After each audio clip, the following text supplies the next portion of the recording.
Hello बच्चों, तो आज मैं कंटिन्यू स्टार्ट कर रहे हैं NEET previous year question motion in plane chapter number 3 का क्वेश्चन नंबर 11। ओके, तो क्वेश्चन नंबर 11 क्या कह रहा है पहले समझेंगे।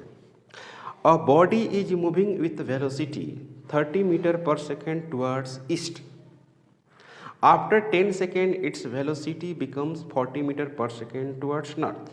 The average acceleration of the body is. Okay, देखिए सवाल ये है, पहले यहाँ पर बना देते हैं एक नॉर्थ, साउथ, ईस्ट और वेस्ट, ऐसे बना दिए। A body is moving with velocity 30 meter per second towards east. पहले इधर जा रही है V1 से और उसके बाद जाने लगी कहाँ, नॉर्थ जाने लगी। नॉर्थ किससे जाने लगी, V2 से। तो कह रहा है कि इसका एक्सेलरेशन निकालना है। तो अगर आप ऐसे निकालते हैं तो पहली बात कि जो V आएगा वो क्या आएगा, V1 अब प्लस V2 आ जाएगा। तो एक्सेलरेशन का जो फार्मूला होता था, आपको याद है कि एक्सेलरेशन का जो वेलोसिटी होता था, फार्मूला होता था, वो डेल्टा V अपन डेल्टा T होता था। समझे बात को।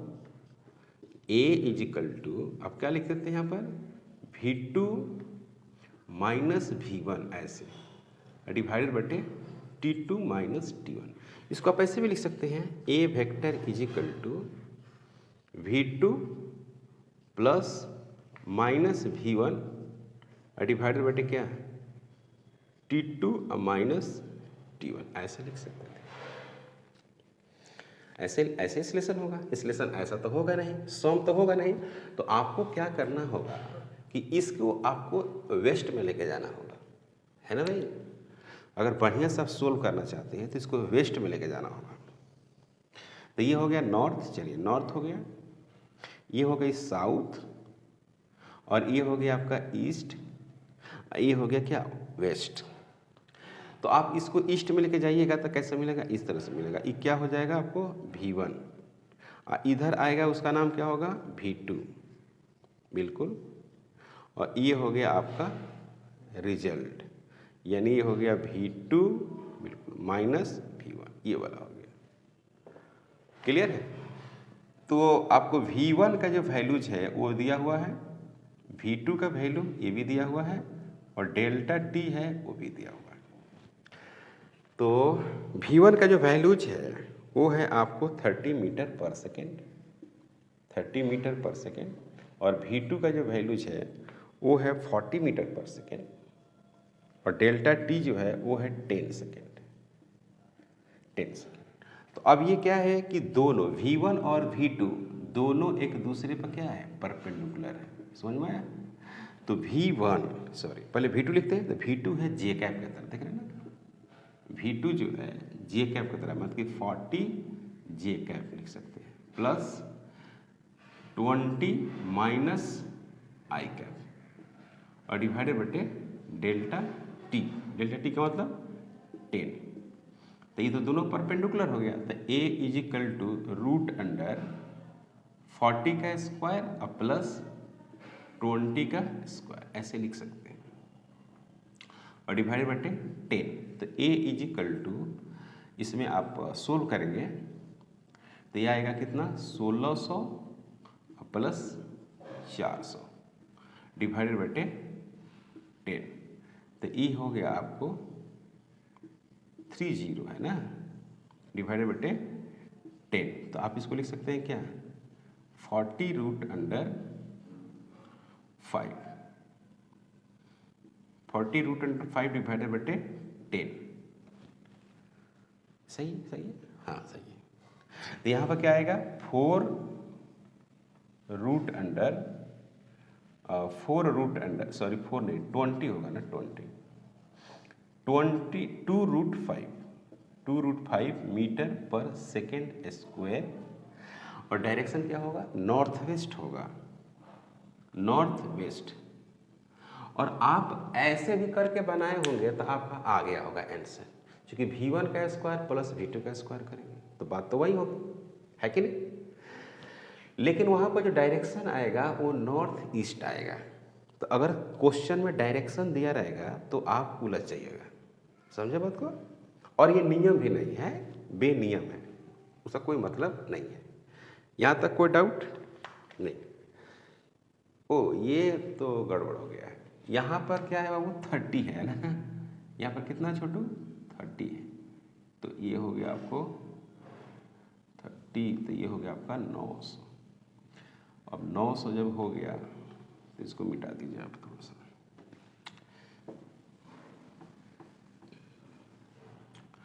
नौ सौ हो गया तो आप ऐसे लिखें इसको, कितना हो गया भाई, ये इसमें थे ऊपर 10 हो जाएगा और ये हो जाएगा 16 है और 9 है 25 हो जाएगा और डिवाइडेड बाय 10, तो ये कट जाएगा, तो ये आएगा 5 मीटर पर सेकेंड स्क्वायर, नॉर्थ और वेस्ट, चाहे वेस्ट और नॉर्थ एक ही बात है, इसमें कोई डाउट होने की ज़रूरत नहीं है। मिटाते बच्चों इसको। ओके, क्वेश्चन नंबर 12 काफ़ी आसान है, लेकिन तरीका ये है, पाथ पूछ रहा है कि मतलब पाथ कैसा होगा। पाथ स्ट्रेट लाइन होगा, सर्कुलर होगा, पैराबोला होगा, रेक्टेंगुलर पाथ होगा, है ना, इलिप्टिकल पाथ होगा। तो ये हम लोग पाथ डिटरमाइन कैसे करते हैं, इक्वेशन को देखकर। तो इक्वेशन को देखकर जब हम पाथ बताते हैं तो हम तो इक्वेशन कैलकुलेट करना पड़ेगा। तो इक्वेशन को हम लोग कैसे कैलकुलेट करते हैं, जैसे क्वेश्चन आपके पास, a particle moves in xy plane according to the rule x बराबर a sin omega t and y बराबर a cos omega t, the particle follows। माने कौन सा पाथ फॉलो करता है। ऑप्शन ए में है इलिप्टिकल पाथ, बी में है सर्कुलर पाथ, सी में है पैराबोलिक पाथ और डी में है straight line path inclined equally to the x and y axis.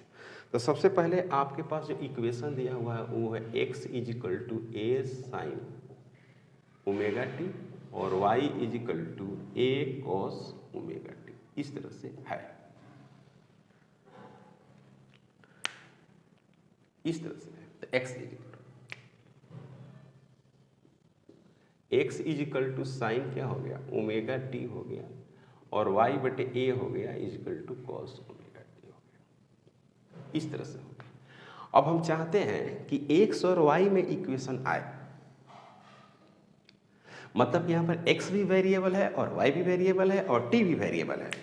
तो हम ये चाह रहे हैं कि सिर्फ इक्वेशन x और y में आए, t में नहीं है, t नहीं रहना चाहिए, तो t को हटा देते हैं। ऐसा क्यों? क्योंकि किसी भी पार्टिकल के पाथ आप तभी बता सकते हैं जब इक्वेशन x और y में हो। x और y में इक्वेशन आती है तो आप बता देते हैं कि कैसा पाथ होगा। तो यहाँ पर क्या करते हैं कि squaring adding both side, squaring adding both side, दोनों तरफ स्क्वायर करिए और फिर ऐड कर दीजिए। Squaring adding, squaring adding both side, दोनों तरफ करते हैं। तो यहाँ पर क्या लिखते हैं बच्चे, x बटे ए इसका स्क्वायर लिख देते हैं प्लस y बाई ए इसका स्क्वायर लिख देते हैं। यहाँ पर क्या लिखते हैं, sine square omega T plus cos square omega T. यहाँ पर क्या हो गया, एक्स स्क्वायर डिवाइडेड बटे A square plus Y square divided बटे A square is equal to कितना 1। X square plus Y square is equal to क्या हो गया ए स्क्वायर, एक्स स्क्वायर बटे Y square is equal to क्या होगा ए square. तो ये जो पाथ है किसका है, इस सर्कल का है। सर्कल का इक्वेशन अगर आप ऐसे बनाते हैं तो उसका इस तरह से, आप बेसिक मैथ जानते होंगे, तो इस तरह से इक्वेशन में जाता है। इसकी रेडियस कितनी होगी, ए होगी, है ना, और इसमें पार्टिकल ऐसे घूमती है, तो इसको हम लोग बोलते हैं सर्कुलर, क्या बोलेंगे, सर्कुलर पाथ। तो एक ऑप्शन है सर्कुलर पाथ का, तो यही आंसर हो जाएगा। इस तरह से अगर कोई रहता है y बराबर एक्स स्क्वायर सपोज दैट, तो इसको बोलते हैं पैराबोलिक पाथ। पैराबोलिक पाथ ऐसा कहा जाता है, ठीक है। और इसका इक्वेशन जो होगा ऐसे हो जाएगा, ये y है, ये x है, इस तरह से ऐसे पैराबोलिक है। उसी तरह से y बराबर 1/x है, इसको रेक्टेंगुलर बोलते हैं। Rectangular path. और इसमें जो इक्वेशन होगा कुछ ऐसा होगा, ये y है और ये क्या है बच्चों, x। तो इस तरह से पाथ बनेगा। उसी तरह से एक और है, इलिप्टिकल बोलते हैं इसको, इलिप्टिकल पाथ। इलिप्स जैसा होगा तो इसमें हो गया एक्स स्क्वायर डिवाइडेड बटे A square plus Y square divided बटे बी स्क्वायर बराबर 1। यहाँ पर मान लेते हैं कि ए जो है वो बी से बड़ा है, तो जो ग्राफ होगा वो सर्कल की तरह ही होगा लेकिन ऐसे दब जाएगा और ए बड़ा हो जाएगा, मतलब कि इस तरह से होगा ऐसे। ये हो गया आपका y, ये क्या हो गया x। तो ये है आपका a और ये है आपका b। तो ये a जो है वो बड़ा है और b जो है वो छोटा है ना। इलिप्टिकल इनकम्प्लीट सर्कल आप कह सकते हैं इसको। तो इसमें ऑप्शन में क्या क्या है देखो भाई, पहला ऑप्शन है एन इलिप्टिकल, तो ये इलिप्स नहीं ना है। दूसरा है सर्कुलर, तो सर्कुलर ही ऑप्शन होगा, यानी बी आंसर होगा 12 का बी। क्लियर। अब बात करते हैं बच्चों 13 number, question number 13 question number 13, इसको हम लोग 13 बोल रहे हैं। Okay. A particle starting from the origin 0 0 moves in a straight line xy plane. Its coordinates later time t 0 √3 the path of the particles makes angle with x axis। कह रहा है कि x axis से इसका angle क्या होगा, ये सवाल है। ओके। तो सबसे पहली बात कि क्वेश्चन नंबर 13 t = 0 पर पार्टिकल कहाँ है, ओरिजिन पर है, और टाइम t पे कहाँ चली गई, मतलब कि √3, ऐसे चली गई। और कौन सा प्लेन हो गया ये, XY प्लेन, सीधे XY प्लेन। ओके। तो कह रहा है कि आपको x एक्सिस से बताना है, तो बहुत सिंपल है, कुछ है ही नहीं इसमें। तो ये हो गया y, एकदम बच्चों वाला क्वेश्चन है, x हो गया। तो यहाँ पे ये हो गया 0, 0 और ये हो गया t = 0। उसके बाद सीधे चले आए पॉइंट यहाँ पर p √3, ऐसे, और ये हो गया क्या थीटा। तो ये हो गया क्या y और ये हो गया क्या x, ये हो गया क्या tan थीटा। तो tan थीटा = y डिवाइडेड बटे x। तो tan थीटा = y का वैल्यूज कितना है 3, इसकी वैल्यू कितनी है √3। तो इसको क्या करेंगे, tan थीटा = 3 डिवाइडेड बटे √3, इसको लिखेंगे √3, यहाँ पर लिखेंगे √3। तो √3 जो होगा वो कितना हो जाएगा 3 हो जाएगा। तो ये हो गया 3, ये कट गया, तो यह क्या हो गया √3।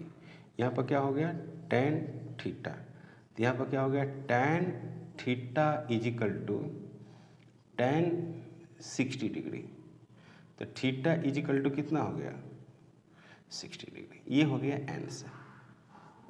तो थीटा का वैल्यूज कितना है बच्चों 60 डिग्री। तो ये था question number 13। Okay. Question number 14, अ बस is moving on a straight road towards north with uniform speed of 50 km/h, then it turns left through 90 degree full stop. If the speed remains unchanged after turning, the increase in the velocity of bus in the turning process is। Increase in velocity आपको calculate करनी है। तो सबसे पहली बात कि ये north south setup कर देते हैं। ये हो गया नॉर्थ, ये हो गया साउथ, और ये हो गया आपका ईस्ट, और ये हो गया वेस्ट। तो नॉर्थ जा रहा है 50 km/h से, ये हो गया आपका नॉर्थ 50 km/h। उसके बाद कह रहा है कि 90 डिग्री से लेफ्ट गया, ये ऐसे चला गया, ऐसे 50 km/h लेफ्ट का मतलब यहाँ पर ईस्ट में क्या है आवर। तो इसमें देखिए डायरेक्शन भी दिया हुआ है ना। डायरेक्शन देने का मतलब है कि आपको चेंज इन वेलोसिटी निकालना है, स्पीड निकालना नहीं है। अगर स्पीड निकालना रहता तो यहाँ पर डायरेक्शन मेंशन नहीं करता, लेकिन आपको डायरेक्शन मेंशन किया है।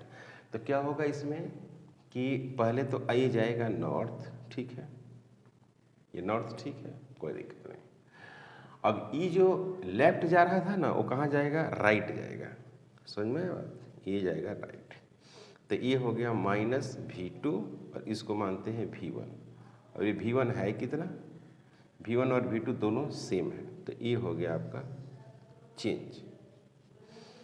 तो ये है आपका, यहाँ पर हो गया नॉर्थ और इधर हो गया आपका वेस्ट, नॉर्थ वेस्ट में होगा। तो ये हो गया v1 और -v2, यही चेंज इन वेलोसिटी है। तो v1 -v2,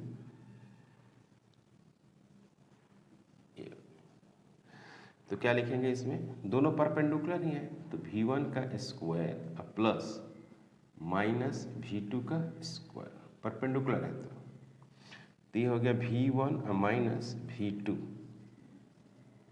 ऐसे। तो यहाँ पर क्या हो गया, √अंडर v1 इसका स्क्वायर, v2 इसका स्क्वायर।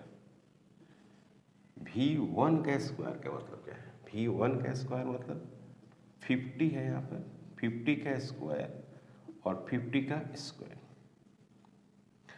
तो ये कितना हो जाएगा 50 √2। यहाँ हो गया 50 × 1.414, तो यहाँ हो गया क्या, 5 × 14.14 है ना, 14.14। तो ऑप्शन के हिसाब से अगर देखा जाए तो एक तो ऑप्शन है आपको 70.7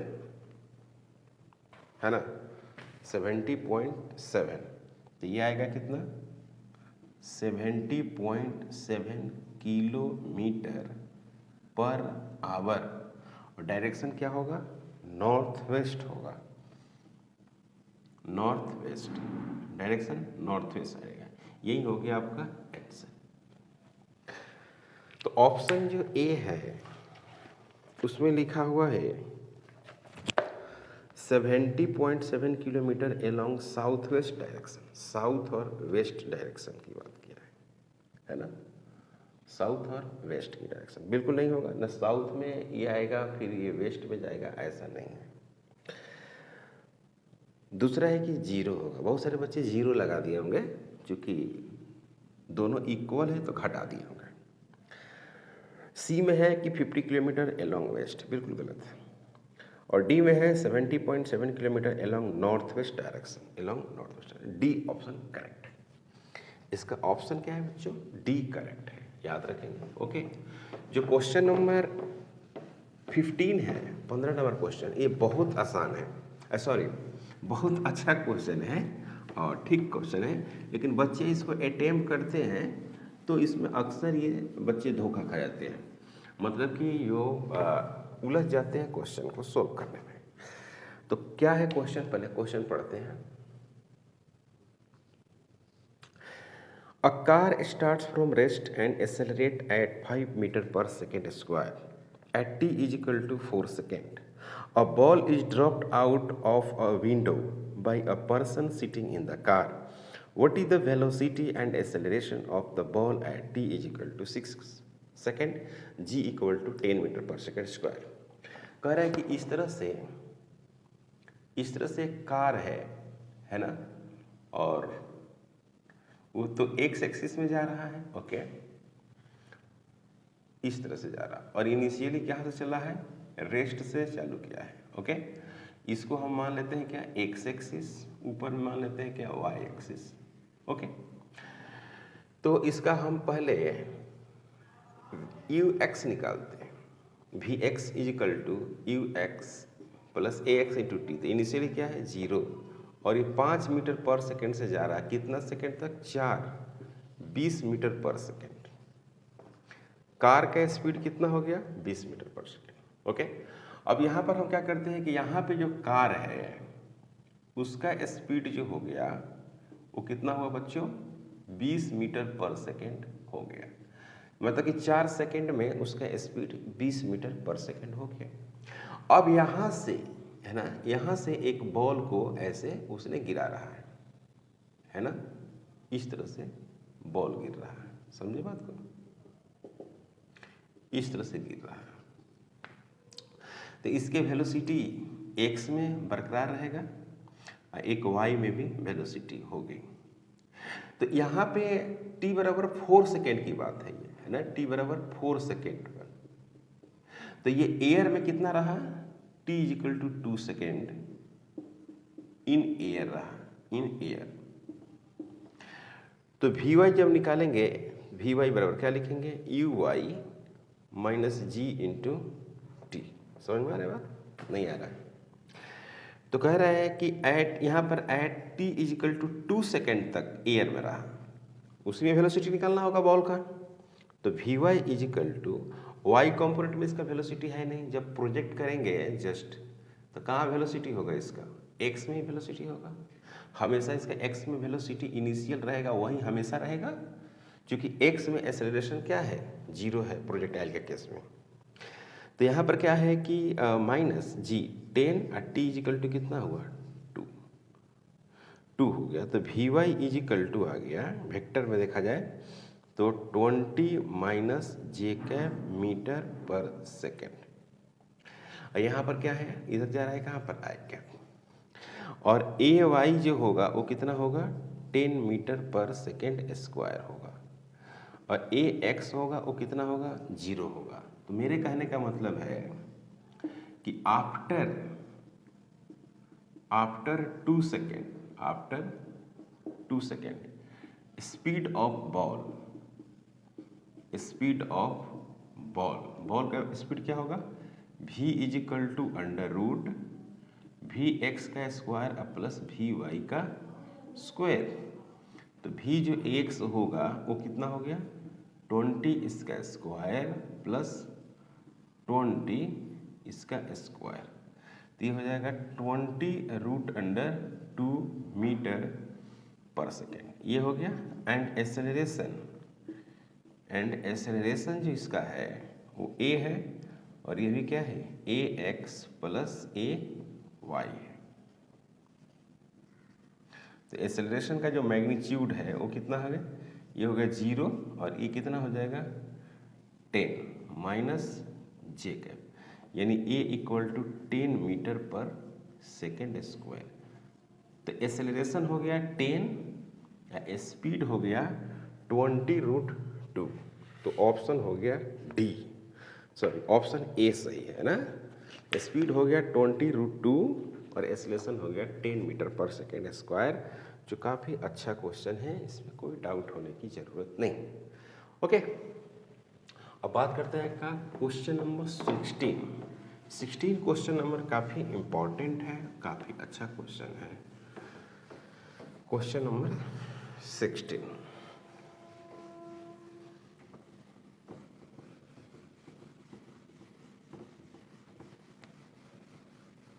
क्वेश्चन नंबर 16 जो है वो है इंक्लाइन प्लेन से रिलेटेड है, इंक्लाइन प्लेन से।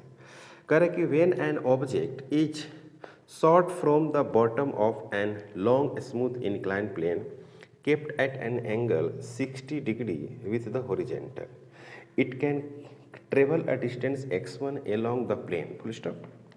But when the inclination is decreased to 30 degree and the same object is shot with the same velocity, it can travel distance x2, then ratio x1 and x2 will be. देखिए सवाल क्या है, सवाल काफ़ी simple है।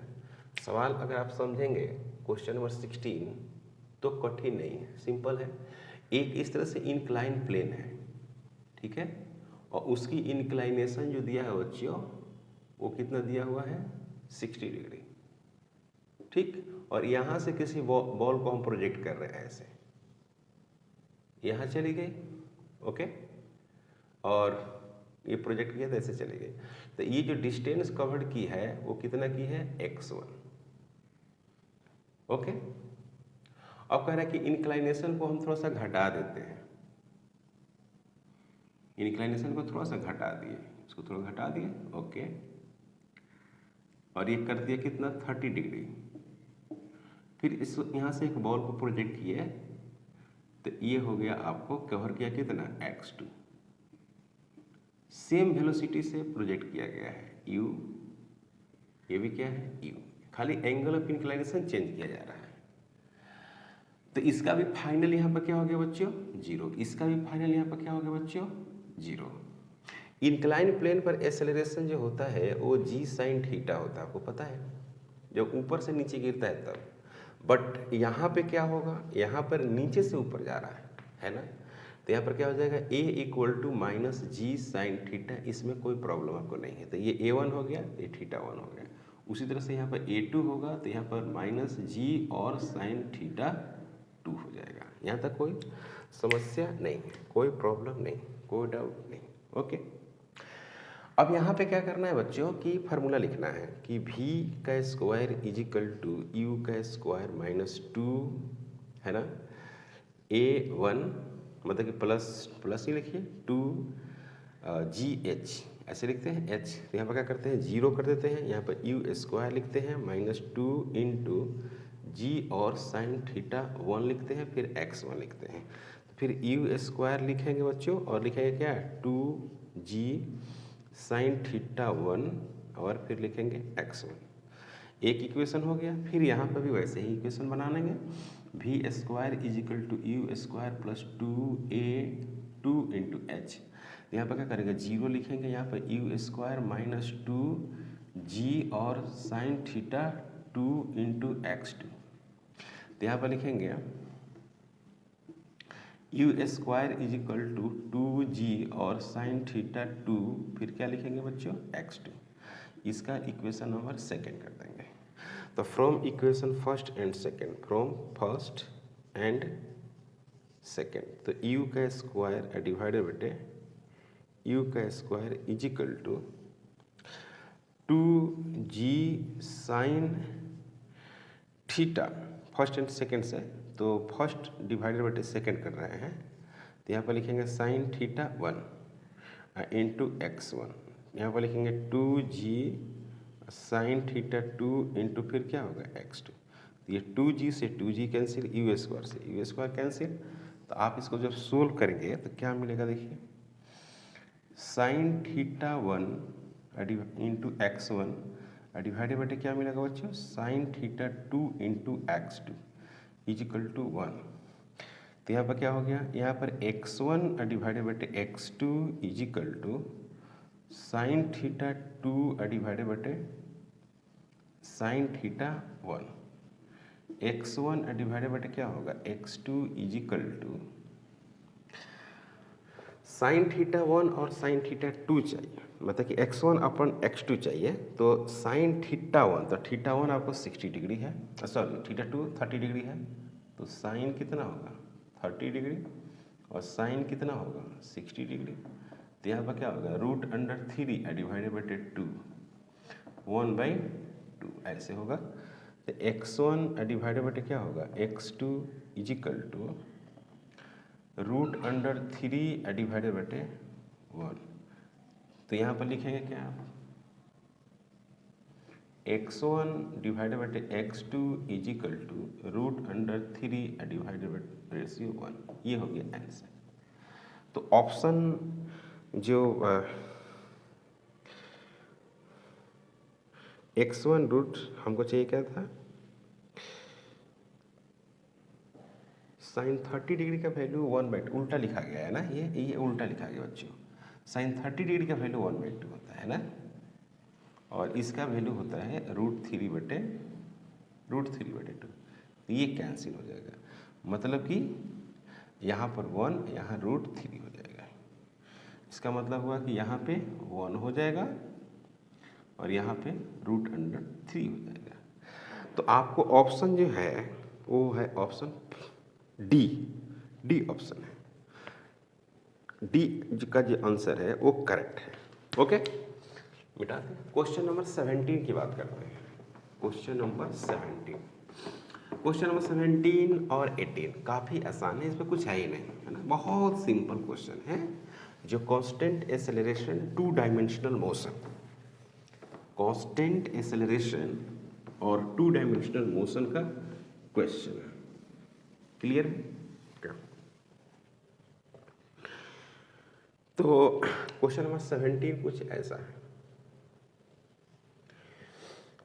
A particle has initial velocity 2I plus 3j and acceleration 0.3I plus 0.2j. The magnitude of velocity after 10 second will be। पहले u is equal to जो दिया हुआ है वो 0.2I cap plus 0.3j cap,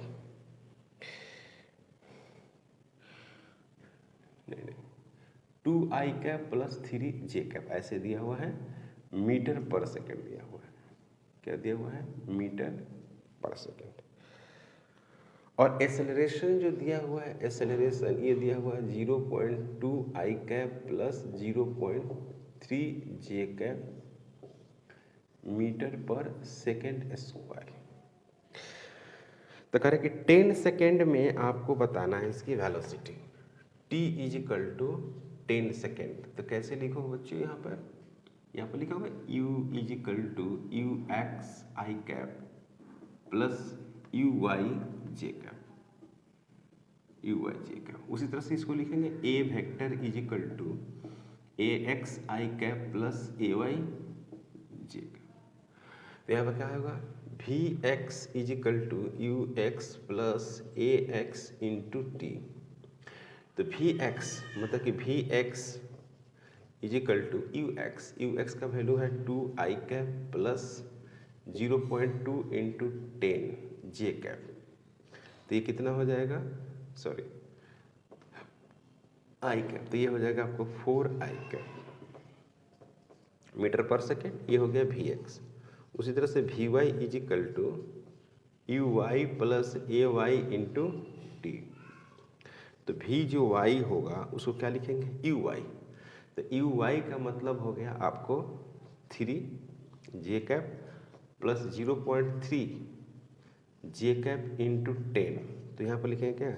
6j cap metre पर second. ये हो गया वी वाई। तो v इजिकल टू लिखेंगे क्या? वी एक्स का स्क्वायर प्लस वी वाई का स्क्वायर। तो यहाँ पर होगा आपको 4 का स्क्वायर प्लस 6 का स्क्वायर। तो ये हो जाएगा आपको 16 प्लस 36। तो ये हो गया आपको 2 हो गया और 3 4 5 52 मीटर पर सेकेंड। तो 52 मीटर पर सेकेंड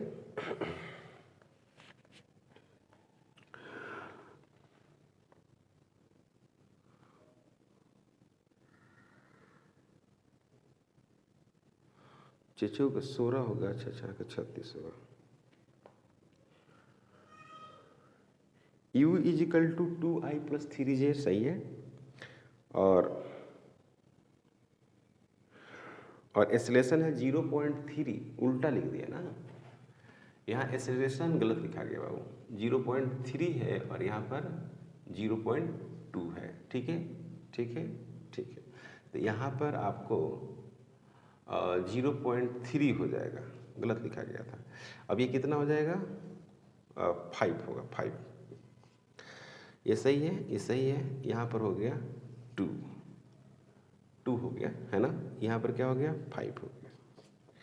तो ये भी हो गया 5, ये भी हो गया बच्चों 5, ये हो गया 25 और यहाँ पर भी हो गया 25।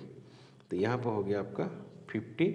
तो यहाँ पर हो गया v इजिकल टू 5√2 मीटर पर सेकेंड। यही हो गया आंसर। तो आप देख सकते हैं option B. Okay, same to same question number 18 ये सेम है। u जो दिया हुआ है आपको वो दिया हुआ है 3I प्लस 4j और a वेक्टर जो दिया हुआ है वो दिया हुआ है कितना? 0.4I plus 0.3j। तो आपको इसमें भी सवाल वही है कि आपको t इजिकल टू 10 सेकेंड पे ही कैलकुलेट करना है। t इजिकल टू 10 सेकेंड, तो सेम वैसा ही लिखते हैं, वी एक्स इजिकल डायरेक्ट लिखते हैं, 3 लिख दिए प्लस ए का मतलब 0.4 और टी का वैल्यू कितना 10, तो ये कितना आ गया 7 मीटर पर सेकेंड। फिर वी वाई में क्या लिखेंगे यू वाई, तो यू वाई कितना है 4 प्लस ए वाई कितना है 0.3 एंड इंटू 10, तो ये कितना हो गया 4 प्लस 3 इजिकल टू 7 मीटर पर सेकेंड। तो v इजिकल टू कितना हो गया v x square plus v y का स्क्वायर, तो यहाँ पर क्या हो गया 7 का स्क्वायर अब प्लस 7 का स्क्वायर, तो ये कितना होगा 7√2 मीटर पर सेकेंड। v इजिकल टू आया 7√2 मीटर पर सेकेंड आंसर। तो इसमें अगर ऑप्शन को देखा जाए तो ऑप्शन कितना है बी, 17 का भी बी है और 18 का भी आंसर बी है। ओके, अब बात करते हैं क्या क्वेश्चन नंबर 19 का। क्वेश्चन नंबर 19 जो है वो थियोरिटिकल क्वेश्चन है।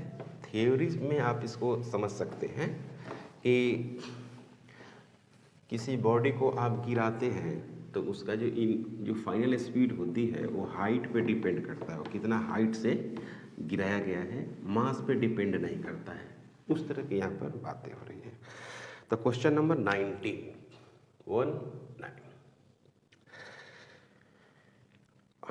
A man is sleeping on a frictionless inclined plane and a bag falls down from a same height.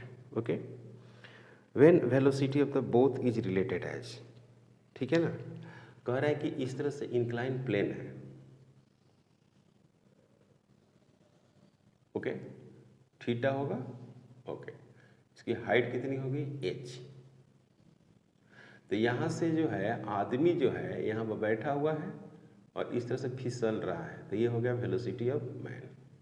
और यहाँ से एक बैग है ना, उसको आप सीधे गिरा रहे हैं, तो क्या होगा वेलोसिटी बैग का। तो वेलोसिटी ऑफ मैन कैसे लिखिएगा, वी एम का square is equal to u square plus 2gh होगा। तो यहाँ पर लिखेंगे v m is equal to 0 plus 2gh। तो जो वेलोसिटी ऑफ मैन है उसका क्या हो जाएगा √2gh होगा, ऐसे है कि नहीं, इस तरह से हो जाएगा। और वेलोसिटी ऑफ ये जो बैग है तो वी बी का square is equal to u square plus 2gh। तो वी बी जो हो गया वो हो गया कितना √0 प्लस 2g और h। Velocity of bag is equal to √2gh। Velocity of man is equal to velocity of bag is equal to √2gh। दोनों का जो वेलोसिटी है वो क्या है सेम है। तो ऑप्शन में क्या है कि सेम है, माने सी ऑप्शन होगा। ओके, अब बात करते हैं क्वेश्चन नंबर 20 की। क्वेश्चन नंबर 20 जो है वो रिवर स्विमर प्रॉब्लम है, मतलब कि रिवर स्विमर प्रॉब्लम से उसको हम लोग सोल्व करते हैं। River swimmer problem, speed of swimmer in still water, मतलब कि स्पीड जो है उसका दिया हुआ है स्पीड ऑफ स्विमर, मतलब ये स्विमर है 20 kilometre per hour, sorry 20 metre पर सेकेंड है, 20 मीटर पर second. Okay, full stop. The speed of river water in 10 metre पर second and flowing due east. Okay, तो यहाँ पर क्या है कि ये ईस्ट की तरफ फॉलो कर रही है। ये हो गया आपका ईस्ट, ये हो गया आपका नॉर्थ, ये साउथ है और ये वेस्ट है, इधर की तरफ फॉलो कर रही है, ऐसे चल रही है। ठीक है, हो गया। वेलोसिटी ऑफ रिवर 10 मीटर पर सेकेंड है। क्लियर है? Okay. If he is standing at the south bank and wishes to cross the river along the shortest path, the angle at which should make his strokes with the north is। कहने का मतलब है कि ये south है, तो यहाँ पर वो खड़ा है और चाह रहा है कि शॉर्टेस्ट पाथ हम कवर करें। क्या करें? Shortest path. यहाँ पर खड़ा है, शॉर्टेस्ट पाथ कवर करें, तो इधर कूदना होगा उसको ऐसे कूदना होगा, है ना। तो अब सवाल ये है कि ये निकालना है, मतलब कि नॉर्थ से निकालना है। नॉर्थ है तो ये दिया हुआ आपको वेलोसिटी ऑफ स्विमर जो है इधर दिया हुआ है, और ये हो गया कौन? वेलोसिटी ऑफ रिवर हो गया ना, वेलोसिटी ऑफ रिवर। तो इसमें क्या लगाएंगे तो ये निकलेगा, साइन थीटा लगा देंगे तो आ जाएगा। Sine theta is equal to velocity of river divided by velocity of swimmer. तो वेलोसिटी ऑफ रिवर कितना है बच्चा? 10 है, ये 20 है, हो तो गया 1/2। इसमें मेन है कि ड्रॉ करना रहता है ना साइन थीटा। तो sine theta is equal to sine 30 degree. तो ये हो गया theta is equal to 30 degree. लेकिन कहाँ से है बच्चों? कहाँ से है? फ्रॉम नॉर्थ से है, याद रखना, फ्रॉम नॉर्थ से, फ्रॉम नॉर्थ। यही आंसर हो गया। या ये भी लिख सकते हैं और 90 + 30 कितना हो जाएगा? 120 डिग्री। लेकिन ये कहाँ से होगा? फ्रॉम ईस्ट से होगा, है ना। तो आंसर ये होगा, ये किताब में दिया है कि नहीं। ऑप्शन में दिया हुआ है 45 डिग्री वेस्ट, 30 डिग्री वेस्ट और 0 डिग्री दिया हुआ है एक, और दूसरा दिया हुआ है 30 डिग्री दिया हुआ है वेस्ट से, है ना।